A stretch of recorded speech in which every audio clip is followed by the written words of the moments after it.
Bismuth is a new polyphonic modal resonator plugin for Lunacy Beam created in collaboration with Virtual Riot, and it's built to take incoming audio and transform it into something more musical, harmonic, and alive. If you've ever used Ableton's resonators effect or the legendary rings module for mutable instruments, you already know how powerful this kind of processing can be, where even a simple sound can open up into tone, resonance, and motion, and Bismuth brings that same kind of magic into the Beam ecosystem in a fresh way. So in this video, I want to show you what it can do, how it can reshape sound inside of Beam, and why it adds such a unique musical spice to an already expanding lineup. This is the kind of effect that can take a sound beyond basic processing and turn it into something expressive, textured, and inspiring. So thanks for being here, and let's dive in. Okay, so today we're going to be taking a look at Bismuth, the brand new Prismatic Resonator plugin for Beam. Now, I'm super excited about this because those of you who've been following my channel for a long time have seen me use Ableton's resonators in several tutorials. I've also got a copy of Mutable Rings over there in my modular rig, so I'm a big fan of this processing style, and that's what Bismuth brings into Beam and a whole lot more. So I've got Bismuth here on the screen. I've also got a spectrogram so you guys can see what's going on. But before we even get into the plugin, I thought it would be helpful to define what a resonator is. So for those of you who are coming to this effect style for the first time, can understand it a whole lot better. All right, so a resonator is basically a tuned system that wants to ring at certain frequencies when you feed energy into it. White noise, clicks, and other harmonically rich sounds work so well because they contain a lot of frequency information at once, and the resonator grabs the parts that match its tune modes and turns that raw energy into something pitched, musical, and alive. So in other words, when you feed it really harmonically rich sounds, it takes all of that information and tunes it to certain frequencies. Okay, so I've got a sample of pink noise here. I'm gonna feed that into Bismuth here. You're gonna hear what's going on right away. Check it out. So you can see, when I turn the depth down, it's just white noise. But when I turn it up,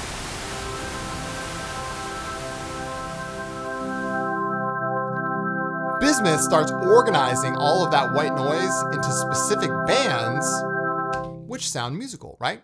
Now, that's basically the tip of the iceberg. So you got a virtual keyboard over here, and I can choose what notes I want Bismuth to play. Really cool, love that. You can choose any chord you want here, or you could go in here. We got major triad, minor triad, sus2, sus4, and all the usuals, right? A Virtual Riot chord, haven't tried that yet. Crazy, right?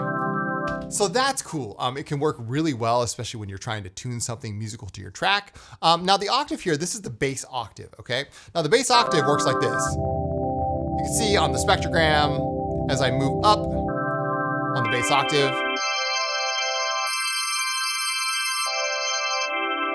the bass moves up and down.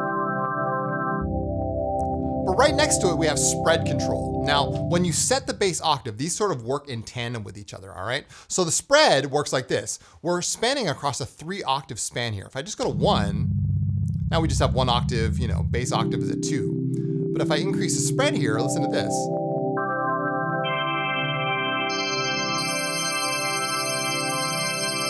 The bass octave stays the same, but the spread goes all the way up across the octave range.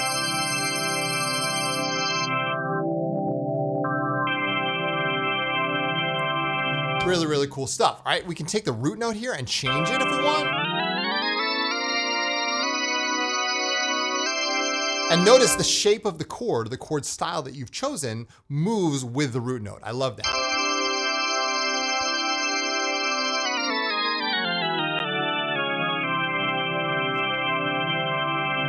Excellent.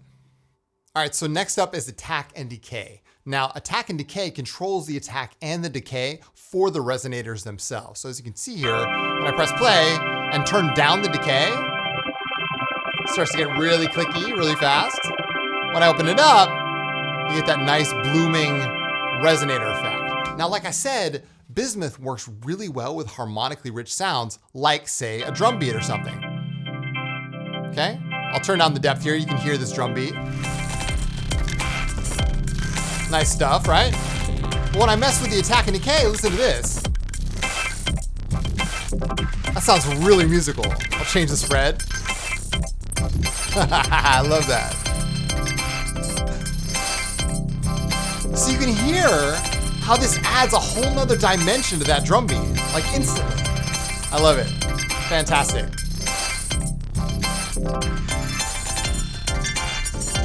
Oh yeah.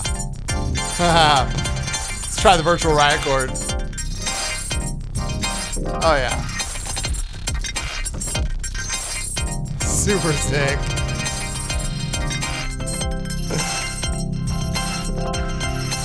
Love it. So that is attack and decay. All right, so now let's talk about the ARP. This is a full-on arpeggiator for the resonators themselves. I've never seen this in any other plugin. So you turn on the ARP by clicking this button right here, and you can hear that it instantly starts organizing all of the resonators into an arpeggiated pattern. It is so cool, right? So you got rate controls here. These can be synced or unsynced using the clock button right here. Make them nice and slow if you want. Or really fast. Now what I love is this works in conjunction with the spread control. So you can see if we're only spreading across 2 octaves, our arpeggiator stays nice and tight. If we spread it out here across 6 octaves, you can add different notes to it. Now underneath the rate, we have, of course, pattern. This is going up, this is going down. Oh, that's gorgeous. Up and down. So good. Converge. Diverge. Of course, random here, or chord mode. I like random.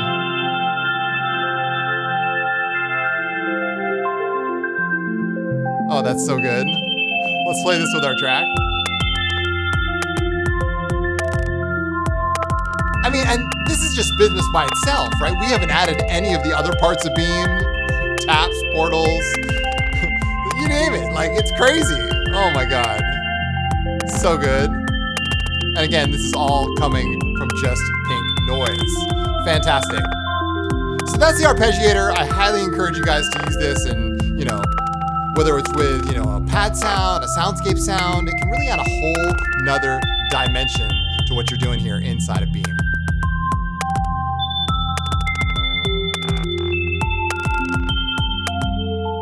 All right, next up here is spacing. Now these are 3 controls that I've never seen on any other resonator plugin. First up is warp. Now this inharmonically shifts the resonators irrespective of scale. So you can see here on the spectrogram, as soon as I hit warp here, it's shifting those resonators inharmonically, which can sound really crazy. But for sound design stuff, when you're designing like bell sounds, you can see how this would be really helpful. Almost sounds like a bell right there. Next up is shift. Now this kind of shifts the timbre by frequency here, leaning more towards the high side and the low side. Very nice. And finally, we have drift down here, which is like a stereo chorus effect. So at really subtle amounts, it sounds really good. You'll instantly hear it. Oh yeah, when you crank it, it gets kind of out there. But these 3 controls also work really well in conjunction with the ARP. Check this out. A little bit of shift, a little bit of drift. Oh yeah. That's so nice. I love it, I love it. So you can hear, like, I mean, this is just a super unique plugin, right? And this is all coming from just pink noise. It's fantastic. I love it. So that's spacing. Again, warp, you know, for the resonant, bell-like sounds, shift for the frequency, and drift is your stereo chorus effect.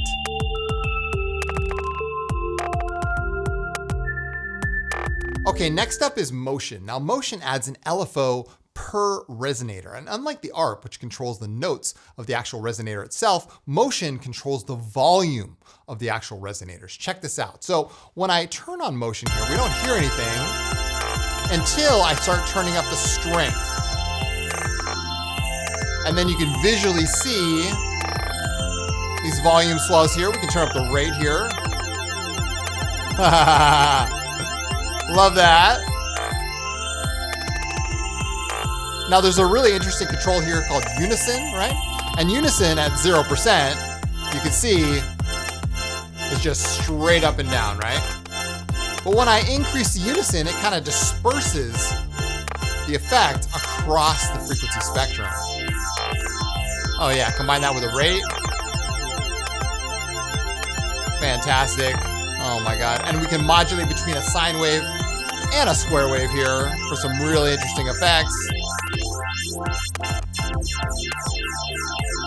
Oh my God. I don't know any other plugin that can do this. Anyway, this is the motion control, all right? Oh, fantastic. All right, now, to the right of that is the filter control, all right? And to do that, I'm actually going to use a drum beat here. We'll turn off the motion controls for now. And let's look at the filter. Now, tilt is just exactly what it says. It's a tilt filter, leaning more towards the high frequency spectrum or the lower frequency spectrum.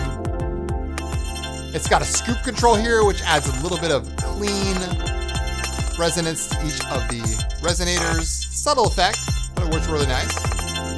Okay, that's scoop right here on the top. And then of course we got the Q. Now the Q controls the entire Q or the quality level for the entire plugin. So at lower levels, it's kind of noisy, which can be a really cool effect, right? Love that. But at higher levels, it gets really musical. All right?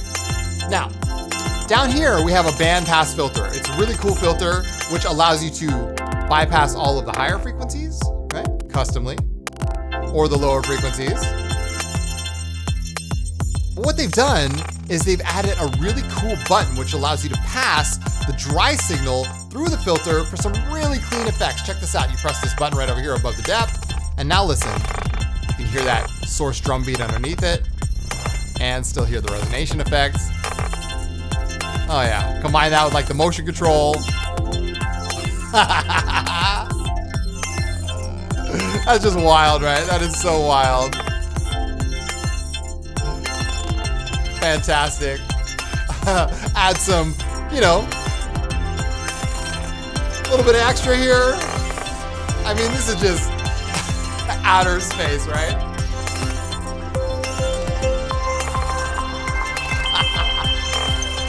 Anyway, I am so excited about this plugin.